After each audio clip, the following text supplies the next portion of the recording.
Jacob, Leah, and Rachel. Jacob saw Rachel, and Rachel was boom. But Leah was the oldest sister. Mm-hmm. And I don't know why I'm telling this story, but I'm going to tell this story because it's interesting. Oh, Because yeah. the Bible is good, and now you can see it. Mm-hmm.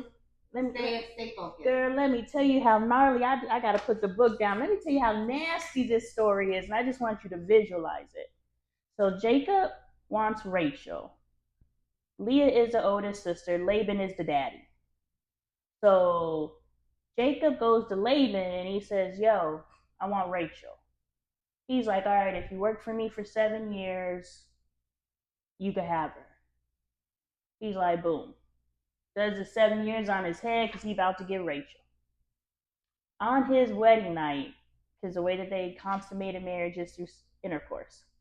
On their wedding night, Laban gets him so drunk that when it's time to consummate the marriage, he's too drunk to do it? What? He sneaks in Leah, the older sister. No! Yes. So this man done gave 7 years of his life to the wrong. Oh my God. The trap game was crazy, Laban. I would have. Okay, keep going. Yes. So now you can start visualizing this because you're thinking as a woman, as a motherfucking woman. Yeah. First of all, let me tell you the story and then we can get into the story because it's so nasty. Anyway, so Leah, she the booby prize. She's like, surprise. So Jacob wakes up the next day and he's like, hold up, where's Rachel? He goes to Laban and he says, yo, who's that in my bed? Like, I'm supposed to be with Rachel. He's like, well, it's not customary for our people for the younger daughter to get married first. So, I couldn't embarrass my family and embarrass my daughter. So if you give me 7 more years, you could get Rachel too. So this does another 7 years. Wow. To get Rachel.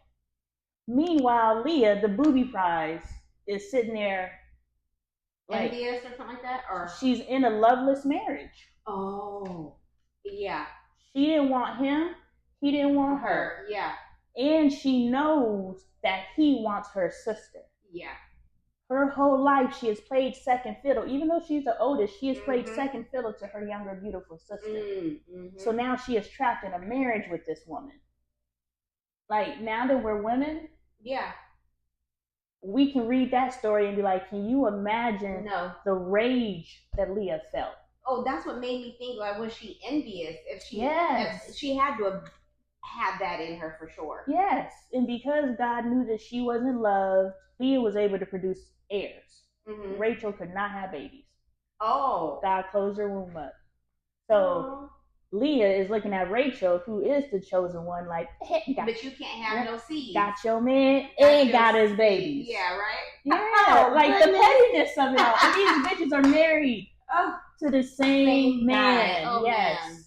And of course, he favors Rachel. Rachel went and got her maid or whatever to have a baby.